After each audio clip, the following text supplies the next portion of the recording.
That's the sound of a beer popping, and this show is popping as well, all right? We're going to be going over the top wide receivers in the NFL, top 12, but we're going to 13 because Jason and I don't agree on rankings, so we got to go plus. And, hey, man, this is live, so comment, have fun with us, dude. We're going to have tons of fun. This is Fantasy Red Zone. Tyler Big Turd Ward. Jason Lucky Bash Ethan Wool, all right? This show needs help. We just broke 2,000, man. We popped that cherry, Jason. Now we got another cherry to pop. 100,000 is our next goal, so I'll be bitching until we hit 100,000, Jason. Oh, is that my cue to go? All right. Yeah, finger pop each other's assholes. Here we go. Please subscribe, leave a comment, or vomit in the comments, like, subscribe, please. We got new goals.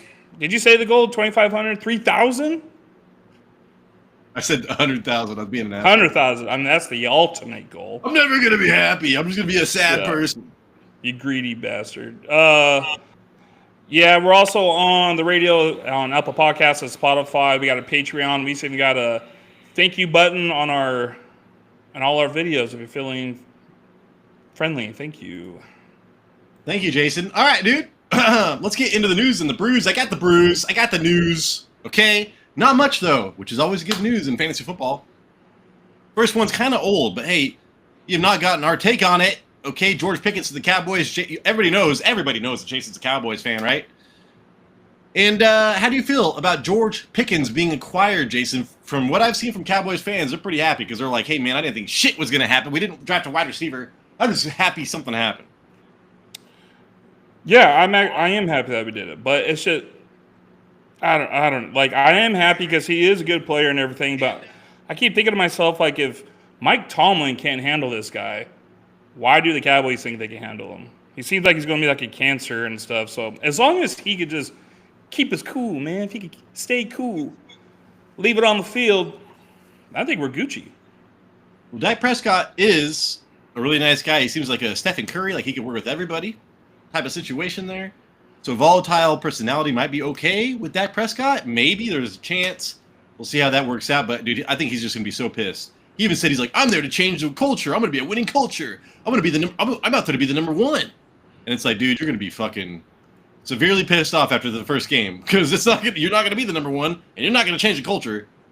So, yeah, I'm waiting for that shit to explode. I'm avoiding George Pickens still.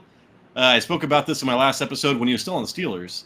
I'm avoiding George Pickens. And again, I'm probably avoiding George Pickens. He'd have to be like in the 30s, high 30s or 40s wide receivers for me to draft him. Yeah, he's still not somebody that I'm targeting, but I know what he could do for the team and CeeDee Lamb. That's the most important thing. Well, I'm excited. Maybe Dak Prescott in the red zone. All right, Jason. Jonathan Brooks out on the 2025. I drafted him last year. And everybody's like, damn, I can't believe you got Jonathan Brooks at that point. And I was like, yeah, I know, right? Awesome. That was fucking terrible, dude. That was a terrible experience of mine. Jonathan Brooks is now out. Chuba Hubbard, Rico Dowdle are very similar in build and all those other scores. I've been checking that out. And they drafted another running back as well. I still like Chuba Hubbard, Jason, but there might be value in that backfield. Chuba Hubbard's the only guy I'm going to try to get.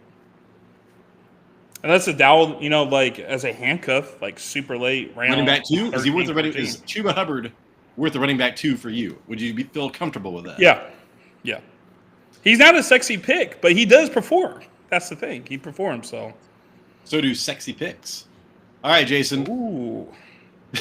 I was thinking sexy and performing. Yep. I don't know. You're sending sexy pics? That's what I heard? I don't know, dude. You're desperate for those subscribers, huh? Hi, Wolf. How much would it take, dude? Anyways, I would get super sexual, but I'm not. Tyreek Hill, Jason, the second wrist surgery during the off season. I'm fucking whacked some metal shit. Dude, he hurt this wrist. The fucking popo, dude, hurt this wrist before the season started. 2 surgeries later, man. We do not have him in the top 12. I'll tell you that right now. So, would you feel okay with him as your wide receiver 2 this year? I mean, yeah. Wide receiver 2, low end. No. Yeah, wide receiver 2. I would feel comfortable getting him as my wide receiver 2. I think the funniest part of this segment, though, Tyler, is when he said he injured his wrist, you showed your wrist in case we didn't know what a wrist was. We now know. Okay, I so wish I didn't, because then I was like, I went limp and hit the corner of this fucking metal thing that my wife bought me. yeah. Thanks. All right. Anyways, moving forward, Jason, I got to get past this. All right. Okay, so okay. I got to share this tab with everybody. This is a great table. This is even better than last week's. Okay. You're gonna be super pumped for this. All right. Your screen's gonna go black for a second, but then guess what, man? You're gonna see it. You're gonna see this shit. So, all right. First column, wide receiver. We got my rank. We got Jason's rank. We have the average, and then we have 4 super important stats. All right. Like if you do all the research, what correlates to fantasy success in wide receivers. We got the stats right here, all right? So the top 4 stats right here. And I highlighted the ones that kind of are elite, the top tier of those stats. So you can look down, man, and see like what wide receivers have 4 of the 4 stats, 2 of the 4, all shit like that. So super helpful. And the last one is just receiving touchdowns, because I want to just that couldn't progress or regress. The stats are way more sticky than receiving touchdowns, like red zone targets and receiving touchdowns. I want to know about the targets more than the receiving touchdowns, because sometimes it comes down to luck or whatever, dude. So anyways, Jason, Jamar Chase. Oh, also, I color-coded them for tiers, all right? So they're not the tiers that I would put, but hey, man, when you average Jason and I's, I kind of came up with a tier list there. So Jamar Chase, clearly in front, Jason, 23.1. Fantasy points per game. Let me sort by this real fast. Do you have anything written about fucking Jamar Chase? I mean, what is there to really write? He was badass last year. He's connected to Joe Burrow. As long as Joe Burrow stays healthy, he's going to perform. That's why I said at the beginning of last year, it's like as long as this dude can stay healthy, he'd be fine. Look what happened. They were both healthy. They both blew up.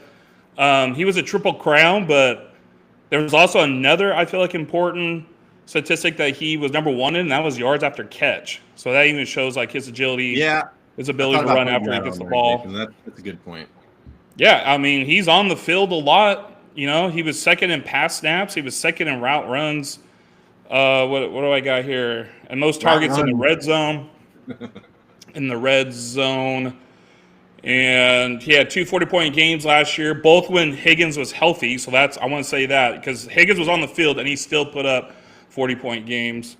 He has the best QB out of the top 12, I believe. And dude. I mean, who's going to throw for the most passing touchdowns next year? And I had the stat included, but the Bengals throw for 2.5 touchdowns per game. Nobody else is even in the fucking 2.0s. So Joe Burrow in that offense dealing touchdowns. So even though T. Higgins is a super high draft pick as well, he dominated in red zone targets. He had 33. T. Higgins, where do I see T. Higgins? Oh, right here, had 10 fewer, even though there was, he missed a lot of games relative to Jamar Chase. But Jamar Chase in a tier by himself.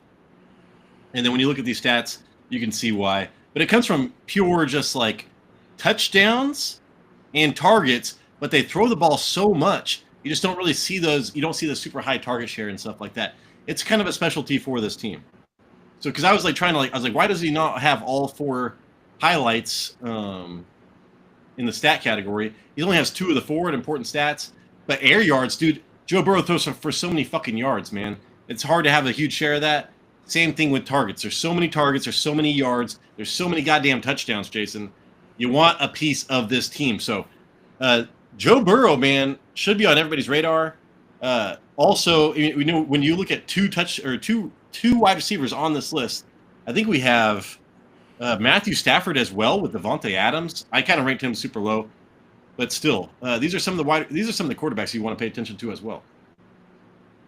Right. He had 175 targets last year. If you're telling me one of the best wide receivers in the league has 175 chances to score you points. And he had that many targets, Jason, and he didn't even have that elite target share. Because if you look at elite target share, it's 30% plus. So, I mean, I kind of rounded up on Devontae Adams. But other than that, it's 30 plus, dude. So, yeah. He was, I want to just say this again, he was the most target wide receiver in the red zone. There will be a callback to that later in the episode. So yeah, I mean, if you look at red zone targets right here, he's at 33. Write that down. And Amon-Ra St. Brown at 31. Amon-Ra St. Brown had the most inside the 10, But when it comes down just to 20 from the 20-yard line, Jamar Chase was the man. So, and then Puka Nacua, Jason, I just talked about Matthew Stafford. You have him ranked as number 2 over Justin Jefferson. That was kind of a big deal to me. You actually had a couple people over Justin Jefferson. I was like, holy fuck. But still, dude, he's our second ranked wide receiver. And he was, I think I have this pulled up right here, the second most. I know his target share isn't what you want, but he was this number from when he returned on. So from week 8 on, he was number 2 in targets, right behind Jamar Chase and ahead of Malik Neighbors. So he is going to be super hyper targeted. Now, I just saw some footage of Devontae Adams and Sean McVay in their meeting room. Holy shit, dude! Devontae Adams is rising up my boards. So that does give me a little bit of pause on Puka Nacua, but even with Cooper Kupp, dude, Puka Nacua is so amazing, and Matthew Stafford's there. So yeah, Puka Nacua for us, wide receiver number 2, Jason. Yeah, I think he's one of the best wide receivers on this list, but the only problem is he doesn't get the touchdowns. Dude, so you were talking about when he came back in week 8, during his time playing from week 8, he totaled 75 receptions, that's 7.5 receptions a game. If he played every game, he was on pace for 127 receptions. And that is actually the same amount of receptions as Mr. Triple Crown winner had, Jamar Chase. So his target share was 29. I feel like this guy is too good. I feel like he is hyper-targeted on that offense. He's very effective when he gets the ball. His target share was the 4th best. That's higher than Jamar Chase. In the 10 and a half games that he did play, he was 12th in yards after catch. He goes like Michael Myers after he catches the ball. It's pretty crazy. And he's also difficult to bring down because he was 4th in missed tackles. So he's the only player to surpass 3 yards per carry or yards per route run last year. He's the only person to do that. 18 points per game with only 4 total touchdowns. I was going to say he only had 3 receiving touchdowns, right? Yeah, he had a rushing touchdown, and he still averaged 18 points per game. But when I watched that, I always thought he was super hyper targeted in the end zone, dude. Only 13 red zone targets. That would have, and say he played the whole season, that would have been like 25-ish. It still wouldn't have been elite. But yeah, dude, I was like 3 receiving touchdowns, and we're ranking him in the fucking number 2. But you look at points per game, number 3 in points per game if you include Rashee Rice. So yeah, I mean, what he was amazing. Target share is what you want. Offense is what you want. You want to target Sean McVay players. So Puka Nacua, easy for me. And then Jason, we have our first up. I am a homer, but Justin Jefferson, man, checks all 4 boxes. Red zone targets 22. 38% of the team's air yards. That's insane. With over a 30% target share, what the fuck, dude? And an elite points per game. So those are all sticky stats. We have to hope to God that J.J. McCarthy is better than what we think. I was telling you, Jason, when they traded for Sam Howell, dude, if they started Sam Howell, Justin Jefferson would lead the league. He'd be the Triple Crown winner, and Sam Howell would be a top 10 quarterback. So I'm hoping that they actually start Sam Howell over J.J. McCarthy. Yeah, I know he averaged 18 points per game too, same as Puka Nacua. That's actually Jefferson's worst points per game since his rookie year, and he was still wide receiver 3 on the season. That's kind of crazy. I would say he's going to have a good year. I do think he's quarterback proof, but because of his quarterback situation, that's why I can't put him higher than top 3. I know, because I was like, dude, Sam Darnold, I knew he was going to be good because he already played in the Shanahan system for a year and everything like that. J.J. McCarthy didn't throw the fucking ball in college. He didn't throw the ball last year at all either. So Sam Darnold had a lot more experience coming in, and that's why I compared him to like Nick Mullins and such. But dude, if anybody's going to do well, I mean, even the Pastronaut, dude, Joshua Downs or Dobbs or whatever his name was, did well. So the floor is still high on Justin Jefferson, but I can see why you want to rank him lower. I had him last season, and I did not feel like I had the wide receiver 2 for the year. So I think it was just kind of a down year for wide receivers last year. And then, hey, we have your boy right here, Jason, with none of the boxes checked, but he did not have his top quarter. He played like all the games, and he did not have his top quarterback for half the fucking year. So with Cooper Rush, correct? Cooper Rush? Yeah. I mean, he did not do well enough in points per game, or target share, or percentage of air yards, or red zone targets. Nothing really. But we're giving him a mulligan on this, and we expect him to pick up where he left off. He was the number 1 wide receiver by far the year before last. Yeah, that's really what I have on my notes here. It was just like 2 years ago, 2023, he was wide receiver 1 in points per game. Dak didn't look like Dak. Then Cooper Rush came in, and it's not the same. He was still a startable wide receiver, but yeah, like his average depth per target was down. Just a reminder, that year that he was wide receiver 1, 135 receptions on 181 targets. I think was he tied with Tyreek Hill on targets that year? Maybe, but he had a fucking ton of targets from like he had to score like 30 points every week for like the second half of the season. Yeah, him and Dak Prescott won People Championships in 2023. And, I mean, even last year, even with Cooper Rush playing for most of the season and Dak having a down year, he was still 7th in points per game. It just sucked because we expect more from CeeDee Lamb. He wasn't able to produce last year. Down year for the Cowboys. Hopefully things are going to step up again this year. And then, we were talking about before, George Pickens is there. George Pickens is going to relieve pressure from CeeDee Lamb. So I think CeeDee Lamb's going to get back to his yards after catch king. Yak. He was the Yak King coming out of college, too. I know. That's why I said it. Just saying. It was in college, too. Yep. That's why I said it. Echo. I still think like Lamb is like set up to be an elite wide receiver again. Well, I have him ranked as 6th, and that's just because of that coaching change. Say Mike McCarthy was still there, I would have no issue putting him ahead of fucking Justin Jefferson, man. That is true. That's true. That's my big issue there. I was like, all I've heard is shit about this guy. So I don't know what to expect. Dak Prescott's there, thank God. Otherwise, I'd be like, what the fuck, man? So, and then Amon-Ra St. Brown. I spoke about this before. I'll speak about it again. Okay. Ben Johnson's gone. He led the league. I can't remember. He had like 9 touchdowns inside the 10-yard line, I want to say. Or did he have 9 period?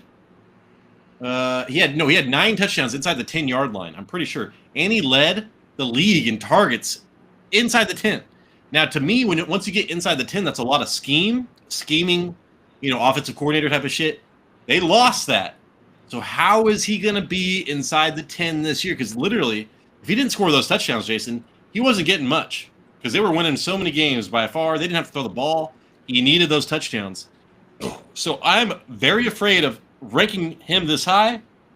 That's why I went Malik Neighbors over him. But then you get into question marks and everybody else. So how do you feel about what I'm saying about Amon-Ra St. Brown? I mean, he was elite in points per game and red zone targets, like I said. He was number 2 in red zone targets, but number 1 inside the 10 by far. And that's where all those touchdowns came from. So what do you pick up what I'm putting down? Yeah, and we talked about that. I remember during the season, we were just like, it doesn't seem like Amon-Ra is the same guy, but he's getting the touchdowns this year. We were like, oh, he's not putting up a lot of numbers. Oh, but he had the touchdown. That helps out. But I think the previous year, those inside the 10-yard touchdowns were going to Sam Laporta. He had like 10 in his rookie year, and he didn't get them the second year. Yeah.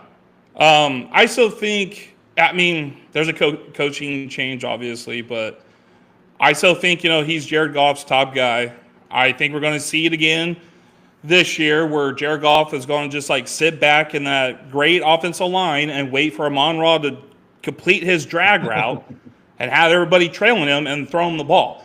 I mean, he was number 1 in fantasy points per target versus man last year. And it's just 2 years in a row, I just remember seeing him back there just waiting. He just waiting for Amon-Ra to finish his route and do it. He's been like, I feel like the safest pick the last 2 years, very consistent. I think this year, because of a few changes, I'm hoping that he stays consistent and safe, but he's not higher because there is a little bit of a risk that, things can change for him this year. They even drafted a Tesla. They got a Tesla on their team now. Right. He's more of a taller, physical, more wide receiver. And then let's say the Sam Laporta gets back involved and takes away those touchdowns from inside the 10-yard line. Jameson Williams, man. I mean, they've got a lot of weapons there. So Jameson Gibbs. I mean, he's a pass-catching running back. So, but do I think he's going to get 100 receptions again? Yeah, I do. Oh, yeah. And then Jason, Malik Neighbors, I have ranked over him. I only have Puka, Jamar Chase, and Justin Jefferson over Malik Neighbors, and I had him in the same tier as those people. So I was lower on Malik Neighbors, Jason. And then I started doing this research, the stickiest stats. And I was like, this motherfucker had what? Let's sort by target share real fast. It's like, what the fuck, dude? This guy had a 35% target share. AJ Brown at 31. We'll talk about that later because he had no opportunity. Then I went to air yards. This fool had 41% of his team's air yards. I was like, dude, this team does not move through anybody but Malik Neighbors. And then the draft happened. I mean, come on, dude. And when they got Jameson Winston, I was like, I will take Malik Neighbors number 1 overall next year. But then they got Russell Wilson. If Jameson Winston ever starts, dear Lord, Jason. But then they got Jackson Dart. So it's probably going to be Jackson Dart. And that is my biggest question mark here. That's why I put him down. Because I did not want to rank him high because of Jackson Dart. Then I saw the target share. I saw the air yards. He only had 7 receiving touchdowns, dude. It wouldn't surprise me if he's in double digits next year. Only 13 red zone targets. With all that target share and air yards, that is a huge outlier for me. Holy fuck. If I can get Malik Neighbors, Jason, oh Lord, I will be getting him. I like Malik Neighbors. I really wanted to rank him higher, but I couldn't just because Jackson Dart. I don't remember a time where Russell Wilson hyper-targeted any one of his wide receivers. And I even the latest I could think back was like DK Metcalf. The 3 years Russell Wilson that he played with Russell Wilson, he was wide receiver 41. He was wide receiver 10 1 year, and then wide receiver 20 in points per game. He averaged 115 targets. But then it's also like, I don't know who else they're going to throw the ball to, right? It's just Neighbors. I know they brought back some people. Wan'Dale Robinson's there. I know Russell Wilson likes the Wan'Dale Robinson type of players. Jalen Hyatt. Yeah, Jalen Hyatt. Yeah. Dude. I don't know. I'm very cautious of him. I can't see him getting 175 targets again this year from Russell Wilson. If Winston was in, dude, he would be higher than Jamar Chase for sure. Oh, fuck it, dude. Taking a number 1 overall. So yeah, so Malik Neighbors, quarterback dependent. Let's see who's starting on that team before we really freak out. But his stats, his usage is not going to get beat. His usage is going to be number 1 next year as well. So it's insane. So if you're talking safe floor, Malik Neighbors in PPR, I don't know how that's any safer. And then Jason, I'm so high after the draft. I thought, dude, CJ Stroud is going to be a huge target of mine. And I love Higgins. Do you know who they drafted? And I was like, dude, Nico Collins is going to have a career year this year. But I couldn't put him above Malik Neighbors after I saw those stats. Nico Collins, I know he missed a lot of time, but he had terrible stats, man. Like 17.6 points per game. Only a 25% target share. Only 25% of the team's air yards. Only 12 red zone targets. I mean, he didn't miss enough games for that to make a difference. I mean, he did miss a lot of games, but still, I want to see fucking 30-something if I extrapolate it. And so, yeah, really nothing impressive about Nico Collins. But I'm so into CJ Stroud this year, I wanted to rank him ahead of Malik Neighbors. I wanted to rank him ahead of Amon-Ra St. Brown. But then I kind of went into the targets and stuff, and I'm like, dude, I can't do that to myself. If I want to go by, stats and stuff like that, I can't go with my gut all the time. But Nico Collins, in my mind, Jason, should be a lot higher. You have him ranked 6th. I have him ranked 7th. But do you expect a bounce back year from Nico Collins and maybe the Texans' offense in general? Maybe not the offense, but Nico Collins. Like, I know going into last season, the big concern was Stephon Diggs. Like, oh, they got Stephon Diggs. What's going to happen? Well, when he played with Stephon Diggs, he was in weeks 1 through 4 before his injury. He was like averaging 7 receptions and over 100 yards a game. I'm like, that was before his injury. These are back-to-back seasons he's had with 17 points per game. So it's like good offensive line, bad offensive line, it don't matter. It looks like he's going to average around 17 points per game. And he was 3rd in yards per route run, and he was 2nd in target share in the end zone. So Stroud wants this guy to score. He wants to, when they get in, when he's aiming for the end zone. Yeah, and he's in the end zone. He had the second highest target share, which is great. When it comes to scoring, I want a share that high. And then now, the fear Diggs is gone, Tank is gone. He's just running around with a bunch of rookies out there now. Yeah, and they invested in the offensive line, but they traded away Laramie Tunsil. So as much as they invested in the offensive line, and I love that, That's why I like CJ Stroud bouncing back. I don't know how good it's going to be, so that's why I have to put Nico Collins a little bit further back because of his floor. His floor is lower than Malik Neighbors, believe it or not. And then, dude, Brian Thomas Jr. I'm just gonna draft LSU wide receivers from now on. I don't give a fuck. I'll just draft them all.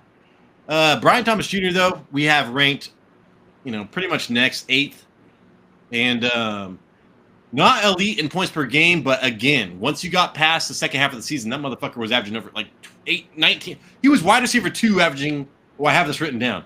Holy shit. Oh, boy. Sorry, Jason.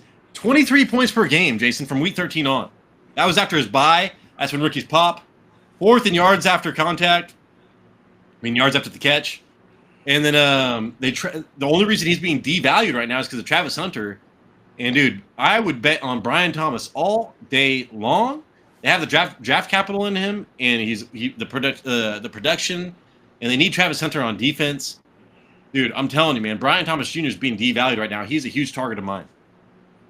Yeah, last year as a rookie, he stepped up when there was no one else. Gabe Davis, Christian Kirk, Evan Ingram, all lost to season-ending injuries. When he needed a wide receiver 1, he didn't just do okay; he dominated. That time that you're talking about, that span, he didn't have a game under 16 points after the Week 12 bye. During that span, Tyler, he had 70 targets, averaged 11 a game. He averaged 11 targets a game, close to 600 yards and 5 touchdowns. Rookies just don't do that. It's ridiculous. And now, everyone's left. Kirk, Ingram, Gabe Davis was just recently cut. They did draft Travis Hunter, but I'm in the same boat as you. I'm not really too worried about him. He will not be on the field for 80% of the passing plays.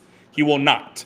He's not going to be. He cannot be the number 1 wide receiver. He could be their, number 2 / whatever. But the way he wants to be happy and play, and I know they said they're going to install him in offense first, but dude, everybody you listen to, you cannot do that. It's easier to go play defense, just like Devin Hester, special teams, and then offense. Or Deion Sanders even had some offensive plays. As much as you have to train, you have to practice with the defensive squad, dude. And he could score from basically anywhere on the field. Screen pass, deep. He was 4th in yards after catch, and he was 5th in deep passes. My only question, the reason why I don't have him higher, it's not Travis Henry or Hunter. It's Trevor Lawrence, because it's imprinted in my brain. He did not get the way he did at the end of the year with Trevor Lawrence. It was with Mac Jones. So, dude. And then, so like the way I see this kind of tier right here, I'm like Malik Neighbors, Nico Collins. They can all be top 3 wide receivers. They literally can all be it. Like Brian Thomas Jr. was a number 2 wide receiver, number 2, only behind Jamar Chase. So all these guys' ceiling is super high, and that's why I have him here. And once you get past that, everybody could be like top 10 wide receivers. But as far as like top 3, you're looking at Drake London and up. And then speaking of Drake London, Jason, my dog hates Drake London. Do you hear that? Who let the dog out? Banjo. So he knows I picked Drake London to be my MVP a couple of years ago, and that's how I got my big turd moniker.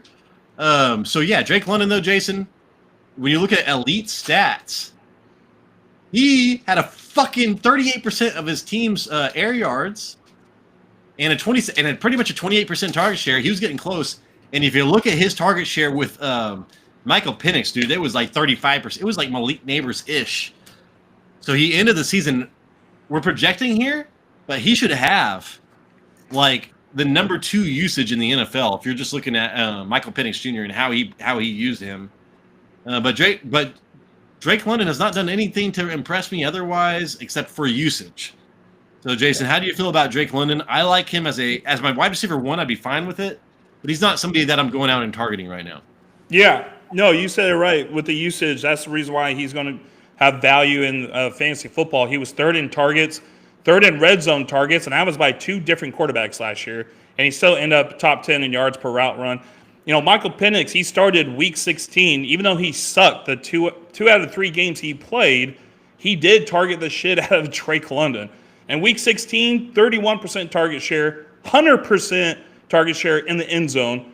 Week 17, 38 target share, 50% target share in the end zone.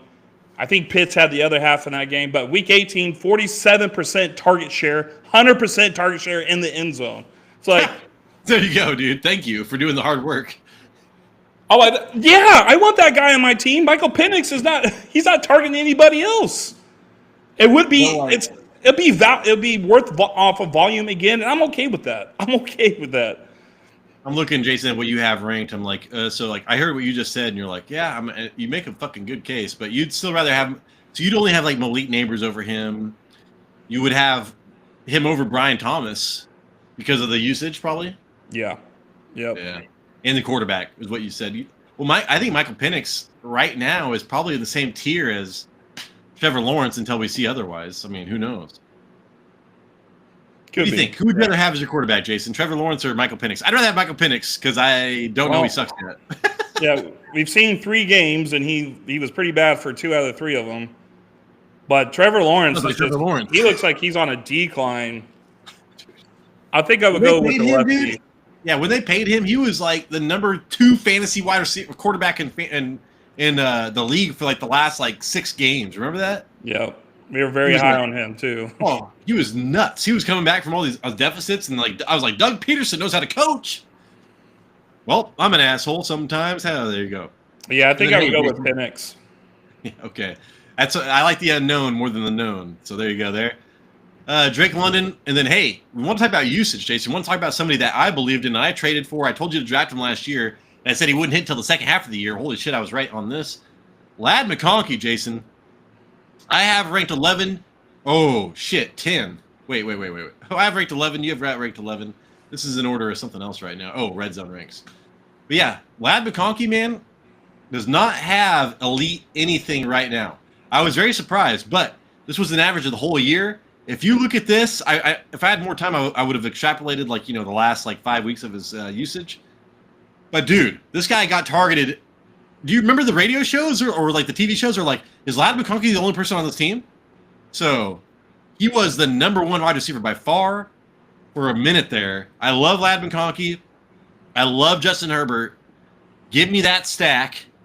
And yeah, dude. So Ladd McConkey to me is a huge target. I think he's a huge value right now.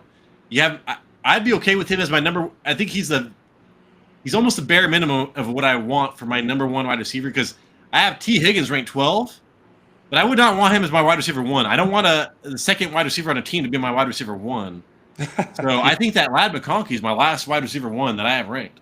These last 3 players that I've ranked was very difficult, but Ladd McConkey, man, I really struggle between him and Terry McLaurin because they had the same stats last year: 82 receptions, 1,149 yards on 112 targets. But McConkey had half the touchdowns. I was gonna say, dude, McLaurin was a touchdown monster, and he only had and you look at red zone targets, Jason, he only had 14 with 13 fucking touchdowns. So I'm like, dude, I don't know. I really like Terry McLaurin as well, but yeah, as far as the floor.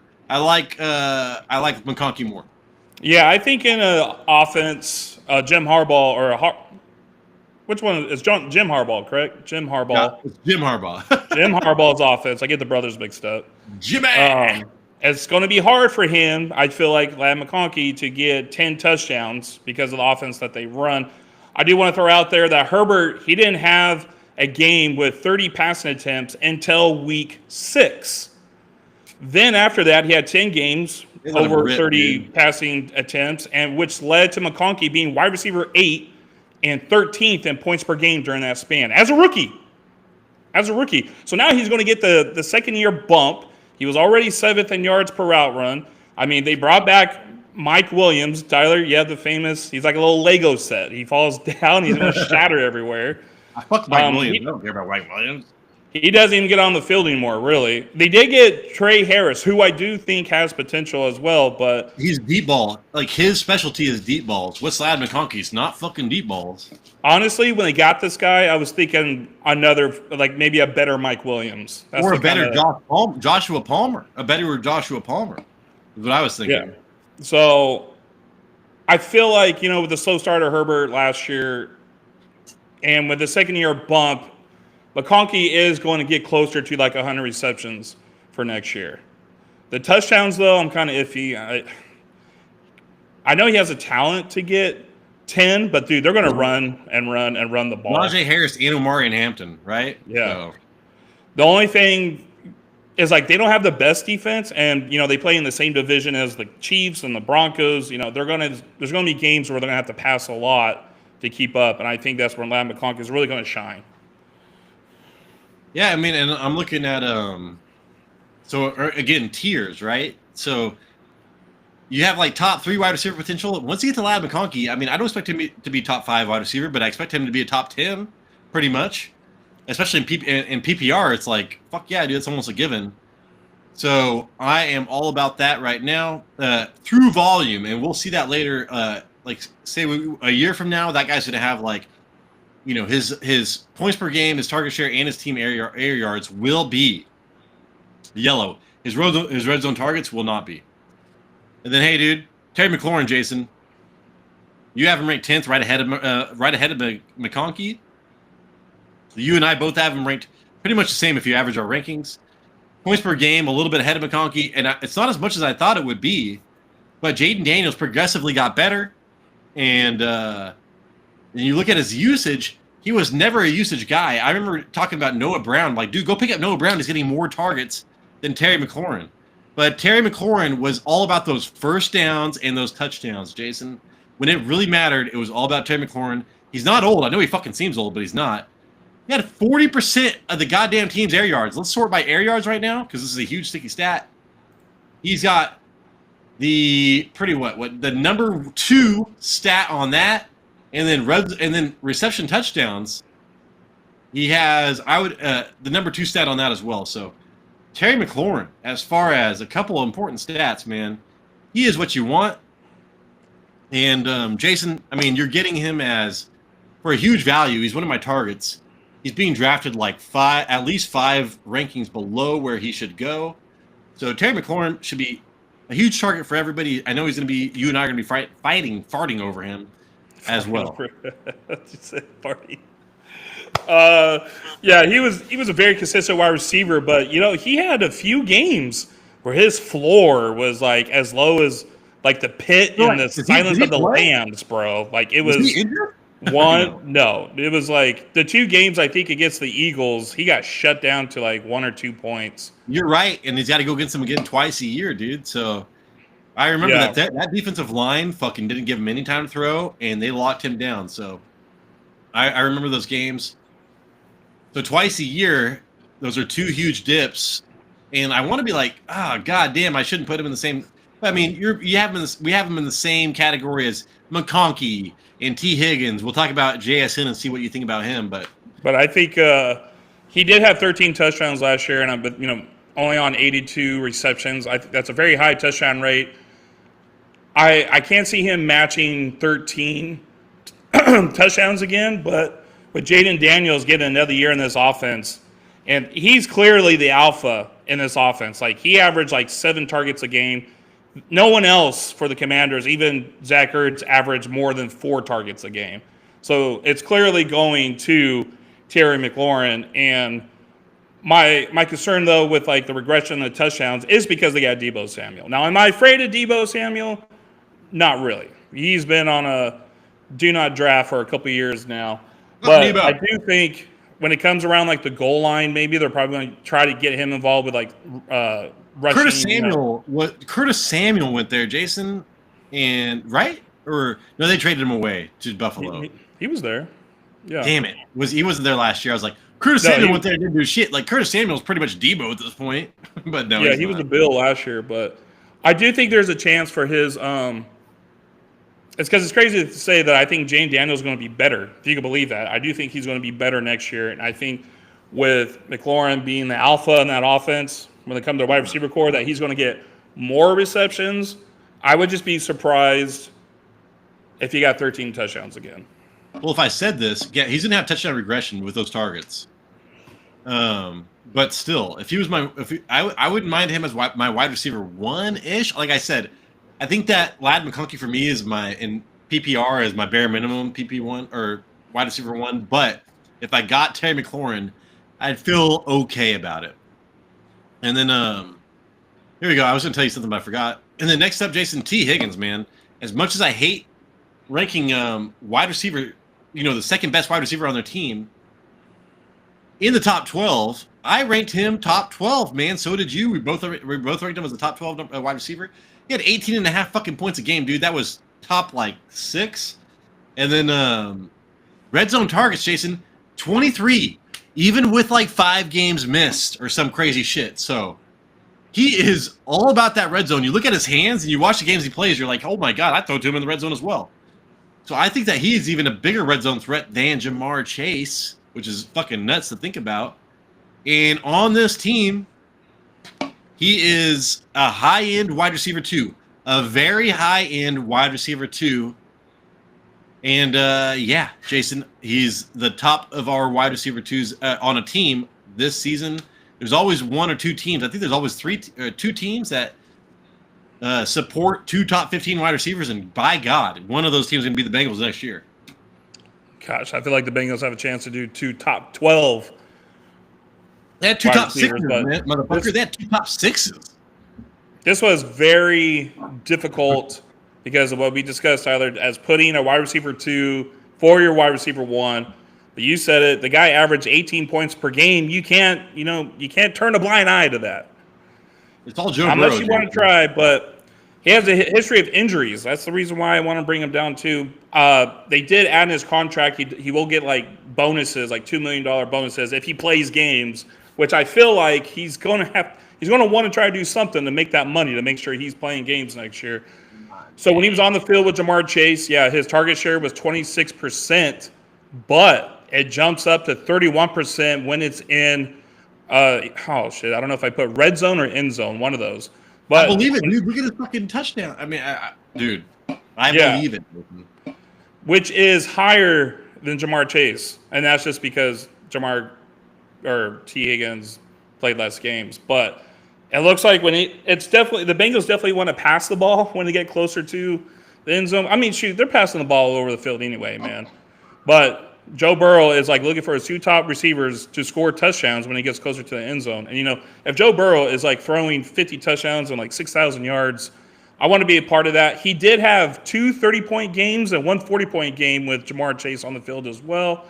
Bengals passed the ball the most per play last year, and they've done nothing in the draft for free agency that suggests that they are going to change that strategy. Higgins will be a top 12 wide receiver if healthy. If healthy. Yeah, dude. And that's the whole fucking deal, man. So, I mean, red zone targets at the butt. His strong hands, you watch that guy, and it all makes sense. It's not like the tape lines up with the stats. It's just a health issue. So, and then, hey, man, last person we're probably going to talk about today before I kind of run down some stupid shit real fast. JSN, you did not have him ranked. I have him ranked 10th. What? Oh, I do want to. I'm gonna say. I think he was wide receiver 7 from week 8 on, 10 on. Shit, where is that, man? I got it written down somewhere. JSN. I had a lot more shit I was supposed to talk about, but I didn't. JSN, dude. Week 7 from wide receiver 7 from week 9 on last year with DK Metcalf and Tyler Lockett. They're both gone. All right. They got Cooper Kupp. Fucking DK Metcalf's a better wide receiver than Cooper Kupp at this point. So, yeah, dude, JSN. It was one of my main targets right now. I mean, he literally has the potential. I mean, out of these wide receivers, I think that he actually has the highest potential to break into the top 5. Like, his ceiling is the highest. But I think his with Sam Darnold, his floor is a little bit lower than McConkey, Higgins, and McLaurin. Because I like Darnold. Darnold's the worst quarterback out of that group right there. And then, no stats that really stand out, as far as highlighted. But, Jason, JSN, as far as he was Garrett Wilson and Chris Olave still talking about how good he was coming out of Ohio State. You want to target Ohio State and LSU wide receivers? So, dude, Jackson Smith-Njigba, to me, I think that he's going to be a league-winning type of wide receiver if you draft him this year. I think he has the biggest question marks for me. Where do I have him ranked? I got him. Actually, I have him 13th. Hoya. I feel like there's just too much that went bad for him in this offseason that's going to be hard for me to put him in the top 12 What went bad, again. dude? What went bad? Well, Got rid of their offensive coordinator. they got rid of the offensive coordinator because he passed the ball too much. So they're going to run. They're going to run the crap out of the ball. They went and got Cooper Kupp. Like maybe he's not who he used to be, but who's going to be running the slot? They're both slot receivers. Like if it's JSN purely in the slot, and if he's like once again top 10 in slot snaps, then hell yeah, dude. But I don't know what they're going to do. And I don't really believe in Sam Darnold outside of that Vikings offense. So I'm concerned about him. I know. And then I was like, well, I was hoping they actually start dude, that quarterback, I swear to God, dude, if he ever gets a start, I'm fucking starting him. The guy from Alabama, I was all about him. The inaccurate guy, the guy that can't throw. I don't care. Yeah. He's more that makes accurate things even worse, man. He's more accurate than Anthony Richardson, and JSN at least plays close to the line of scrimmage. But yeah, I think that's a good point, Jason. I think that Cooper Kupp's more equipped to play on the outside. I know it's not at this point in his career. It's like almost like an Adam Thielen. You want to keep him inside so he gets that separation easier. But he played the Y, I think, position a lot more for the Rams, more than JSN has played that position in his career. So that's my only thing there. All right, dude. And then, hey, I do want to say, what do you think about Rashee Rice, Jason? He's number 2 in points per game average. And they're talking about him, people close to the situation, right? Are talking about him actually playing all next year because this shit's not going to go to court until 2026. Yeah. Dude, the rich get richer. Well, where would you draft him if, say, he came out and everything was fine? He's healthy. T. Higgins would be out of the top 12. I think that I'd probably draft him. Would you draft him in the second round? You probably wouldn't draft him in the second round if he came out healthy. I don't know. I think I would probably as number 12. Well, I guess I want to hear about this injury. If they're like, dude, all systems go, 110%. He's like robotic now. He's got a machine for his leg. I'm like, dude, I'm going to get this guy in the second round.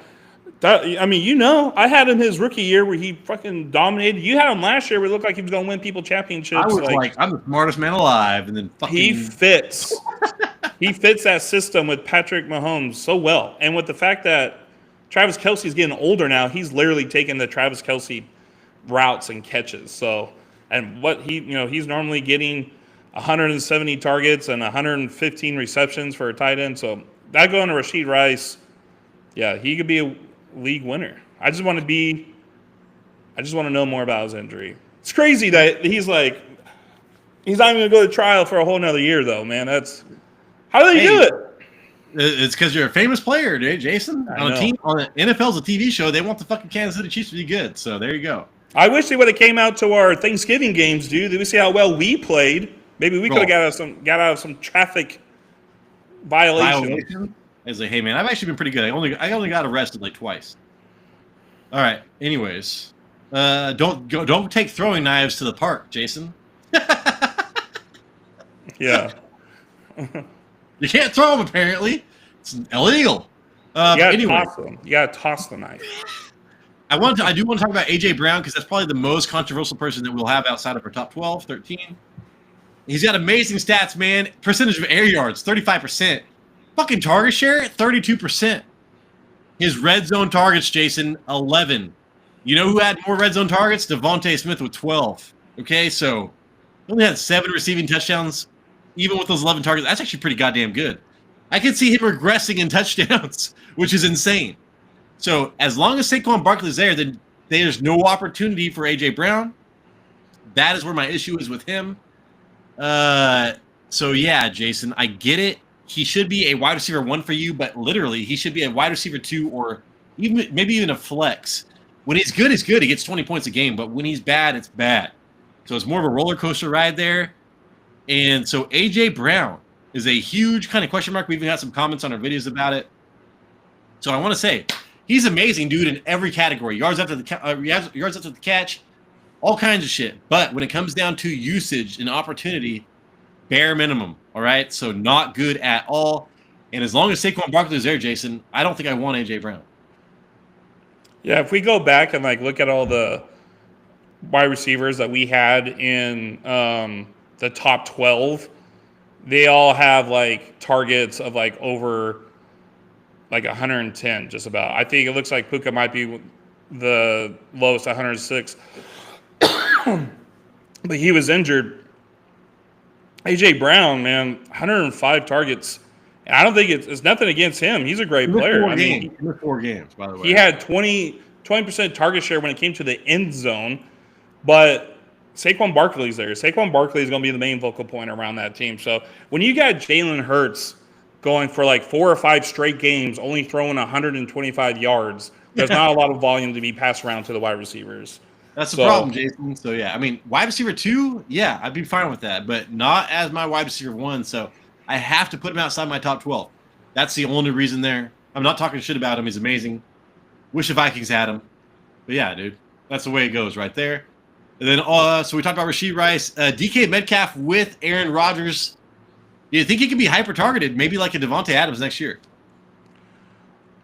I mean, he could be hyper-targeted. Doesn't mean he's going to catch the ball. It's because it's the Steelers, right? It's the Steelers and how they actually, their defense, ground and pound, run the ball, right?